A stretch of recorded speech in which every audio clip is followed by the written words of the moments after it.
it is my pleasure to introduce to you someone who is very well known here inside of Microsoft and hopefully outside of Microsoft. In fact, he's a man who is so well known, he didn't have to submit an abstract or a biography to get accepted to BlueHat. So with that, please let me introduce you, Elia Floria. Thank you. Hello. Let's see if it works. Oops. Does it work? Yep. Hello, everybody. So apologize for the TBA. Actually, I got tons of requests. So like, what was this mysterious talk with TBA? And I was having two choices. Either trying to come up with an acronym that TBA was some fancy new type of threats, and I wasn't cool enough to do it. But the other acronym was, oh, my talk is redacted because somebody, was asking to pull the talk out for some legal reason. They were like my two kind of, backup plan. But yeah, that's actually my talk. It's about supply chain, and I decided to take a look back. I presented actually about supply chain at RSA this year in April, and it was a little bit of a review of the last decade of software supply chain attacks. And by the end of the year, there was a lot of talking about this kind of new emerging, kind of old or new threat. And I decided to say, okay, let's see how the prediction, how 2017, all the companies, everybody was talking about supply chain and what's happening in the first half of 2018 and where are all these attacks going. So the talk is going to be 30-minute talk. Hopefully it's easy enough. It's after lunch. You guys are probably relaxed, having some coffee. But we'll try to take a look to this new type of threat that it's kind of becoming a hot topic in security world. So supply chain, this is becoming the next buzzword. Every conference I'm being, or every security partners or researcher I'm talking about, they're talking about supply chain, and it's becoming almost the replacement for zero-day, where basically you don't see now attackers coming on with zero-day vulnerabilities, but more with supply chain attacks, where basically they try to compromise some company or a partner to breach into somebody else. I didn't think it was a buzzword, but by the end of the year at RSA timeframe, I think, oh yeah, this thing is spreading around. It's very viral. RSA, I think I was probably one of the, I'm going to only one talk about supply chain. They have gazillions of supply chain attacks talk. And then after that, it started to move into the news sphere, and also you see appearing articles, dark reading. It went to Wired and also Forbes. So it's pretty much almost everywhere. It's becoming the next buzzword. I'm still waiting for somebody to come up with a good acronym. I saw some researchers calling about SSC, like software supply chain compromise, something like a new. But that's basically the new type of attack vector that a lot of security companies are seeing on the radar, and they are trying to understand and emphasize basically companies need to be aware of this new threat vector and try to do something. So in this talk, basically what we do, we'll try to recap from my previous research that I published at RSA, so looking at what was the trend that we left in 2017. We have two new examples of supply chain attack. There were two incidents that the Windows Defender ATP team detected, so we can look in details some of the one that we just found with our own eyes, and we just look at directly. And then the last part was about, okay, where the attackers are going, and basically what is supply chain? Is really such a big threat? Are we really seeing the hype that everybody predicts? Or it's just like a big container or a buzzword where a lot of people are classifying supply chain, but in reality, this is not the case. From RSA, this is numbers that I pulled up after looking at almost a decade of supply chain attacks. We are talking about incidents here, so it's not about victims, it's not about how many machines were affected, but just individual instances of supply chain incidents. So we left 2017 where basically we had at least 7 unique incidents affecting thousands of enterprises and companies around the world. You may remember probably the last 4 years, basically. If you guys don't recall, but Medoc probably was the most famous one. Nobody probably knew Medoc company until Petya came out. It was a very obscure tax company in Ukraine. And when Petya came out, it was discovered that the entry vector mechanism to distribute Petya ransomware across Ukraine, it was this company, which is a very large user base only Ukraine, but not around the world. Still, this thing was enough to make a lot of damage. And then all the other attacks were in the news. Probably you heard about CCleaner, and there are a bunch of very interesting presentations from Cisco Talos about that, where they did a lot of forensic on the supply chain. There was also ShadowPad that was affecting, basically affecting some Chinese company making a remote administration tool. So that were basically 2017 was becoming a year where this trend started to become much more worrisome for companies. We saw the prediction 2017. I'm putting here the one that were basically all around. So we got all the names: Kaspersky, CrowdStrike, Microsoft, Palo Alto. I mean, just pick up the most. But everybody at the end of the year, if you pick up this report, they were predicting, oh, we're going to have an explosion, or we're going to have a lot of more supply chain attack in 2018. So was this prediction true? How are the numbers looking at Alpha 2018? That's what we are trying to look today. And from our side, we saw the first two attacks with direct telemetry. So these are two supply chain attacks we discovered. We're going to deep dive into these attacks in a second. And the last one was reported recently by Trend Micro. But so far, yes, 2018, first half, we had 3 instances of supply chain software attack where some form of binary was compromised at the source and then distributed across users or enterprise that they don't know about it. Let's go to look quickly at the first one. It's a software called MediaGet, and it's not very popular in enterprise, but you may have users that for poor hygiene or for, they're free to install software, they may download this client. It's pretty much a peer-to-peer sharing application. It's based on top of a torrent. So what's happening is that one day, one of our system, we have this magic room where all the telemetry came out, and one of the charts was showing some situation like this.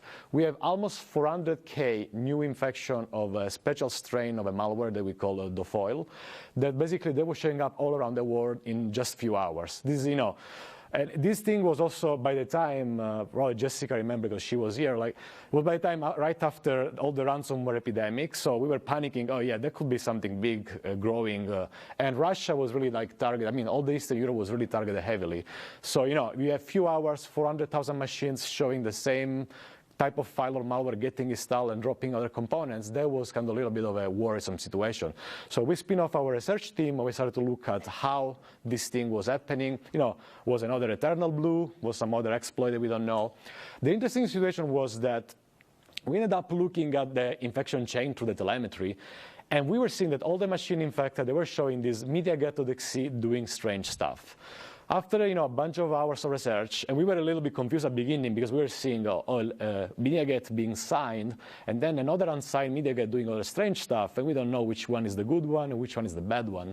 So the situation was that we were having multiple MediaGets processes running. One process was actually downloading our components, then dropping something else and running it.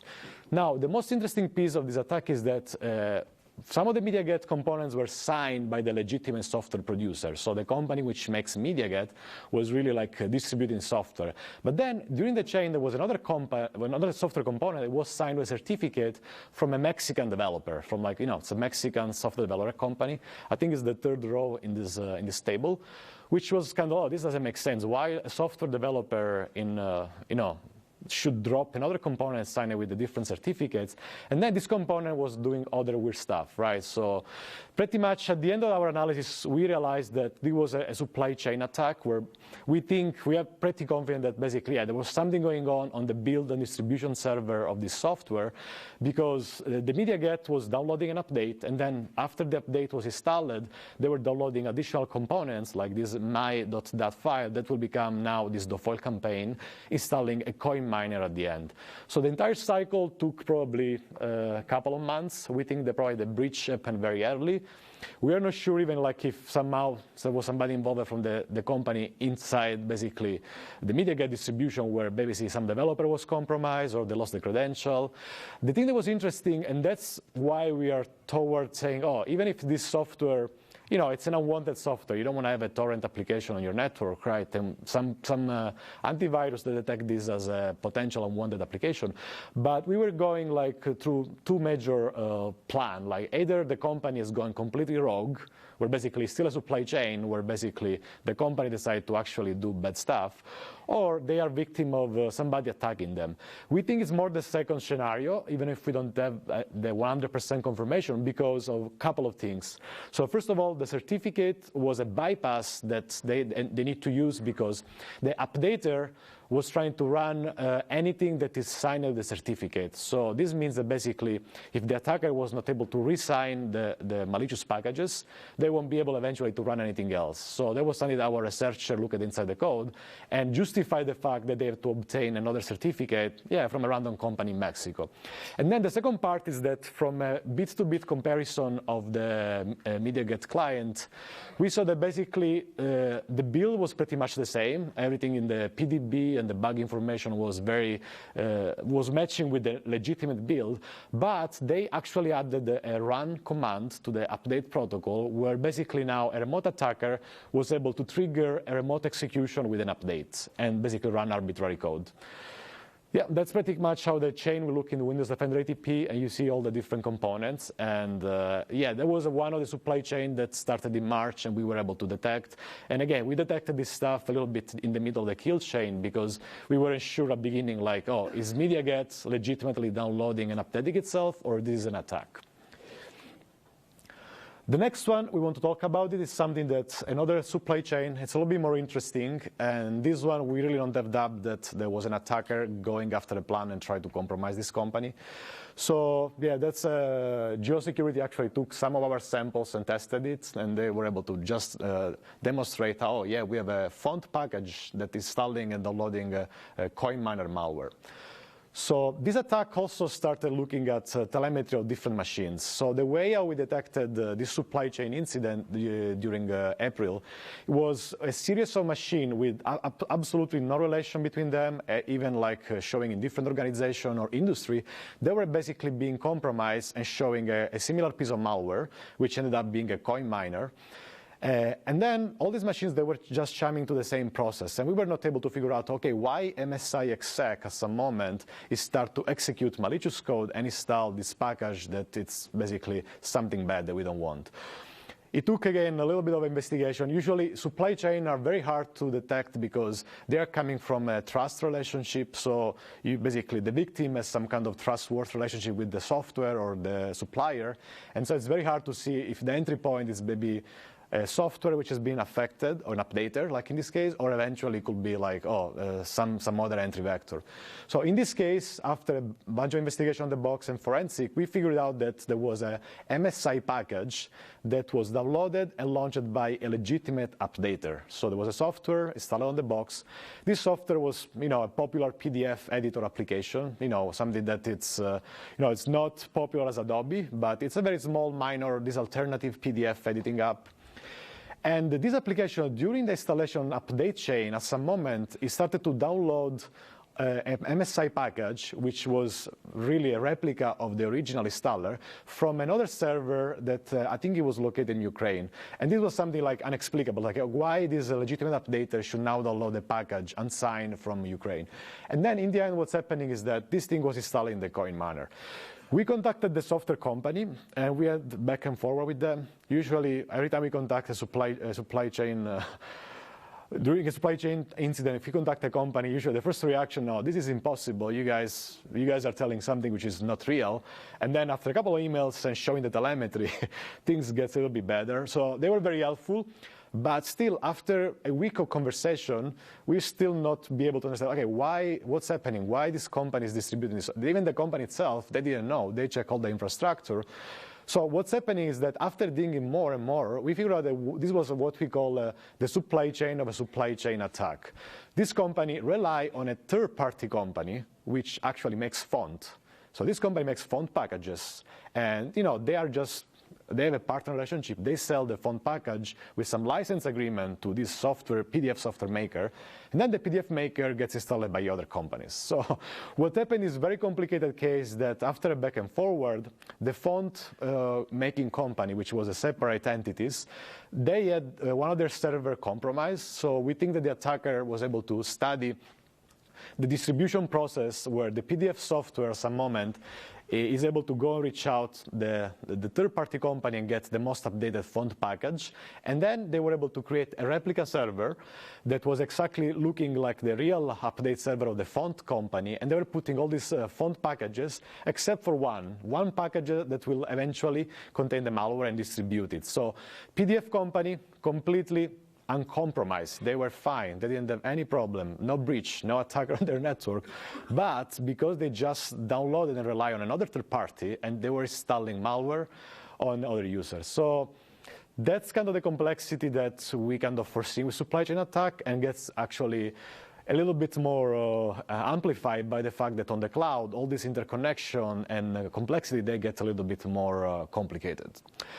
The attacker in this case, they were also smart enough because they realized that this font-making company was also somehow licensing or selling their font packages to other PDF applications, still minor, little alternative PDF. And basically, they were trying to also prevent updates. After installation of the malware, they were trying to prevent updates from the legitimate company in order to remove the malware.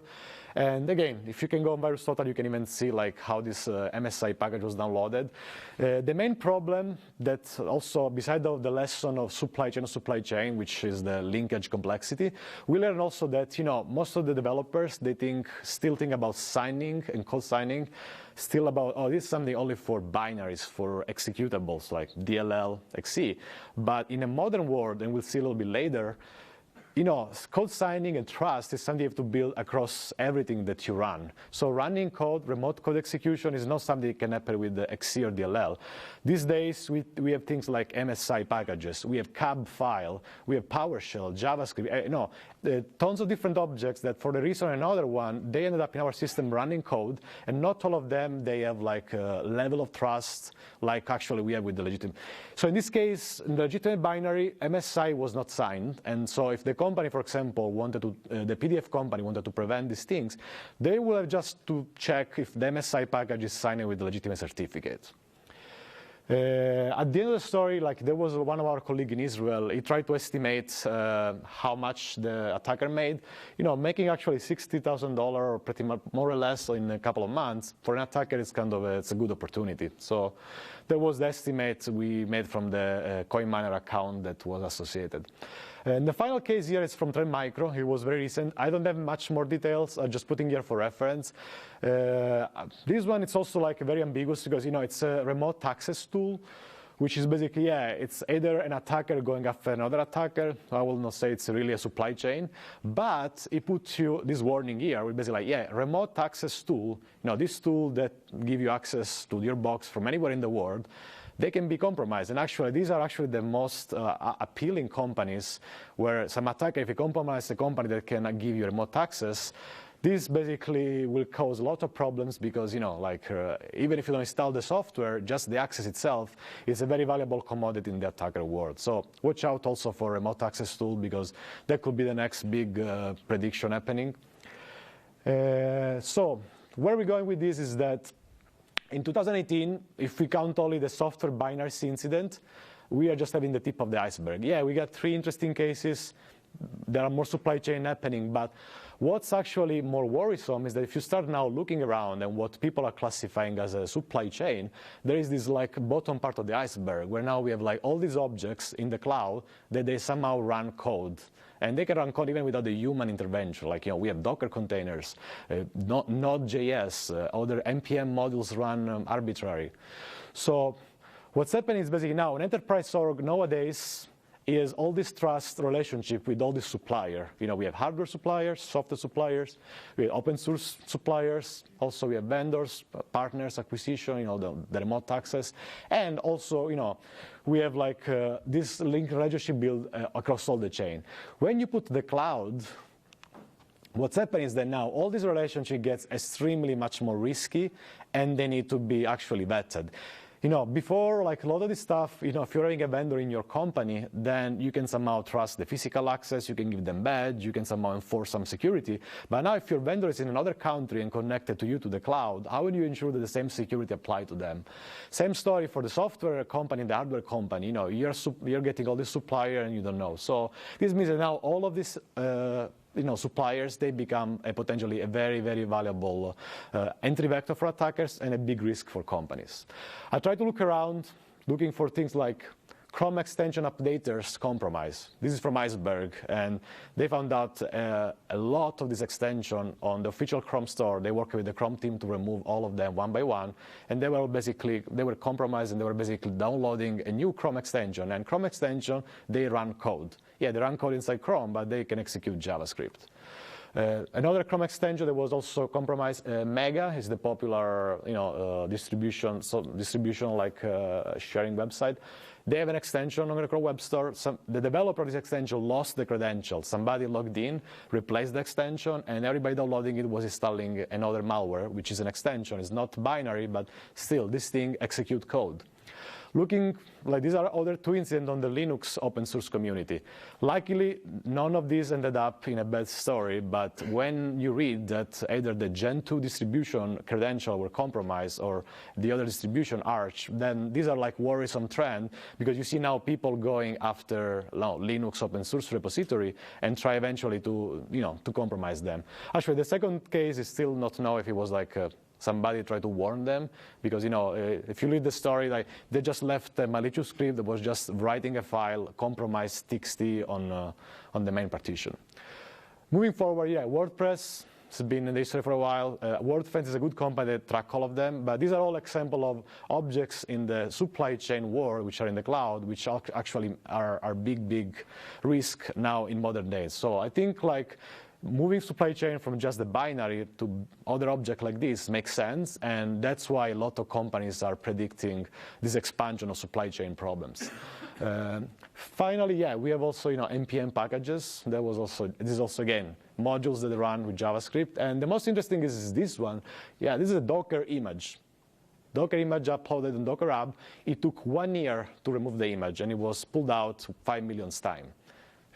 It's an entire operating system. It's not anymore a file. It's not anymore a library or a module. It's just an entire Docker image, where actually the attacker uploaded 14 different of this image, and people were downloading it and using it until they were just noting, hey, I have this bash script that now reach out and run something.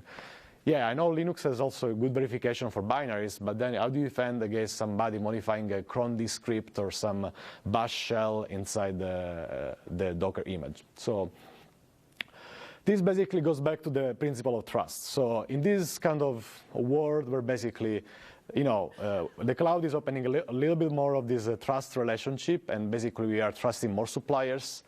Now the problem is that things like, digital signature and authenticator, how do we move this type of trust to these objects? And we are able eventually to kind of guarantee that basically every code, every package, every library, every Docker or container image we run has the same degree of trust that we normally have, for example, for like Microsoft binaries. So that's, I think, where the major problem is kind of coming from, and why the supply chain should be actually looked not just as a software binaries problem related only to Windows World or eventually to software bundle, but in general as anything that is a supplier, any company supplies something, then it could become a target, and we should took this thing a little bit more as a holistic problem. These are a little bit of the conclusion and takeaways. It's a short session. It's more about trying to kind of raise these type of problems and open the eyes. But in general, software supply chain, we are seeing some binaries form, but basically it's not just happening at binaries level. The new variation we are seeing is that anything that is a supplier, either it's a remote access or it's a container or it's something that our company runs, that basically could become an issue. Also, we are seeing this thing moving from national state attacker to more kind of lower level criminals or more kind of coin miner. This is also worrisome because this means that these people find this thing attractive. So either because exploits are getting much more harder to be found and exploited. So these are actually like much more cheaper revenue. Of course, DevOps or whoever is maintaining a distribution or repository or a package are the weakest link of the chain. So we should invest a lot in protecting this practice, with the two-factor authentication. We harden the workstation. Here in Microsoft, for example, we have a special workstation that we use eventually only for certain type of activities. And this concept of having admin only with the very special lockdown workstation, it's actually something that every company that is aware of this attack started to put in place for security.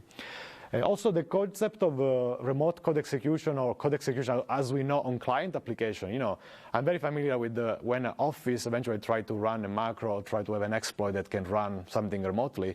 But now, if I have like a library, or imagine I have a container which install a library which install another component in the cloud, this concept gets very, very broader, and there are so many implications in that we should think about code execution in the cloud a little bit broader and try to come up with eventually more mitigation ideas in this space.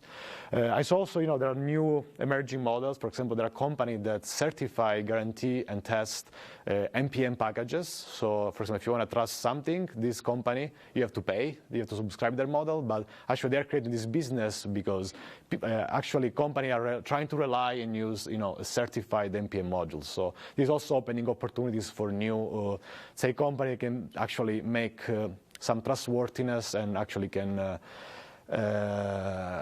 confirm that some of these packages are original and clean.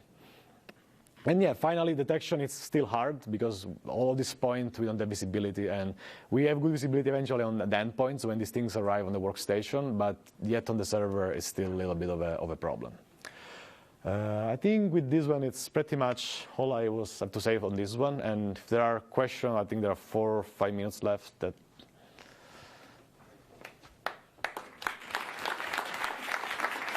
Thank you.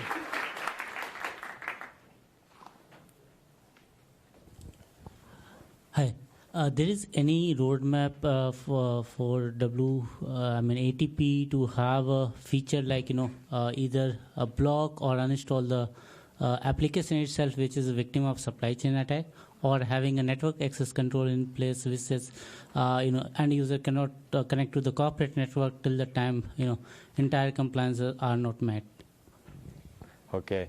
Yeah, we are working on supply chain guard. No, this is a joke. Don't quote it. No. Yeah, actually, the problem is a little bit serious because detection it's hard. So things that we are putting together into the ATP kind of ecosystem and into the P package, if you think about all our Windows Defender application control and all the coding integrity enforcement that you can apply, it's still a little bit trickier to use. We hope that we can get a better customer experience. But for example, you can enforce on a Windows platform a lot of the code integrity you want and what you want to trust and what you don't want to trust with the application guard, Windows Defender application control, sorry. And this is part of ATP. Now, ATP itself, it can raise some of these attacks sometimes when we observe anomalous certificate or pattern like that. But I think, yeah, we still have to kind of work to get a much more holistic supply chain protection. Yep. Do you think that the App Store distribution model helps or worsens this supply chain problem, like the Windows App Store or the Android or Apple's? Yeah, I think the App Store introduced a little bit of a safeguard. I don't think it's a silver bullet. It will not stop probably all of them, right? As we saw, the Chrome extension, they were on some Chrome store, right? But he introduced a little bit of more safeguard, so you can neutralize pretty much a big part of this attack, and it's good actually having this kind of walled garden model. We created, for this example, we created the Windows 10 S mode. If you want to get the most kind of secure Microsoft device experience, S mode is a super lockdown device where everything must be signed, and there's only like programs and products coming from Microsoft Store. So if you want this kind of experience, the real trick is when you just start having interoperability and you need to now put this device to work with other things, then somehow this device needs to be a little bit open, right? And that's where it gets trickier. Even in the Apple world, I see that a lot of incidents happening, for example, in the iPhone, they were happening with the side-loaded apps, where basically attackers are stealing enterprise certificate to side-load iOS apps which are not in the store. So yeah, the store helps. I think it's a very good measure. That's why also we have Windows 10 S mode. But you need to also still look for this type of external interoperability like side loading, which is another common attack pattern. Hello, yes. So my name is Daniel here. I come with more of a PKI background. I'm not a developer by any means. But so from what I've seen over the course of time, there's only so much you can do with respect to certificate authority, key management, make sure that you have sound key management and protection principles, access control, and so forth. But then if it's not losing control of a key to be able to issue a rogue code signing certificate, you can also, as you mentioned here, steal another validly trusted certificate that is in all Microsoft Windows Trust stores, which I know opens another can of worms about how many CA certificates we're all trusting now. But from a developer perspective, I don't know what insight much you might have about actually associating code that's actually signed that it must be signed by a certificate from this vendor or manufacturer development team, so that you can't just substitute another validly trusted certificate only just because it happens to be in the same trust store. I don't know if there's been any discussion in that area. In other words, relying party controls. So when you do the validation, are there any additional steps that, given your exposure to these problems, you might see might be worthy discussions to have as far as how we can control it on that end? Yeah, that's a big question. Like, so the entire space problem in a question, I think.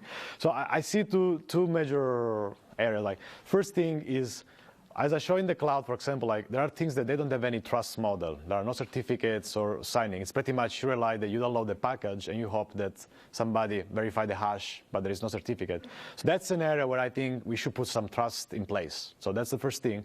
Then I agree with you that even when you have trust in place and you have crypto and certificates, you can still have bad practice if the certificate gets stolen or there are other problems. But this is a different set of problems. Basically, you must kind of play a little bit more on the certificate authority side and try to make sure that they can enforce the right set of security control and raise the bar for people that own a certificate. Owning a certificate is a responsibility, and these people actually should be having like much more serious control. So I would probably differentiate the problem in these two categories, but you're right. I mean, the one about even if I have certificates and if I get compromised, that's kind of a little bit of a much bigger scenario, and there is still work to do on that one.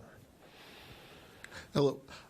Going further on that, something that I've had success with, I've seen success with in the past, is tracking the certificate of a certain file path and then notifying the admin if that certificate name has changed for the company. Is there any protections like that in ATP currently where it would alert on that change of the certificate? So with Windows Defender Application Control, you can define your baseline. So for example, you can come up with all the entities you trust. I trust only this. But say we're not ready to do whitelisting. Okay. Say like we want an alert in ATP when a file signer changes. Yeah, well, we don't have anything specific like that, but we see the certificates. Usually we try to raise anomalies like that, but basically they could not be specific to your organization, because in some cases, for example, like things you may care about it, maybe in ATP team we don't know, but yeah, that could be an interesting idea for some of upcoming detection. In ATP itself, you will have eventually the advanced hunting feature, and you may be able to eventually hunt by yourself. You can actually create traps or alerts with your rules, which even the ATP team doesn't even need to know. So that's something that you have as a feature with your SOC and your security team. Thank you. Going once, going twice. All right, thank you again, Elio. Thank you.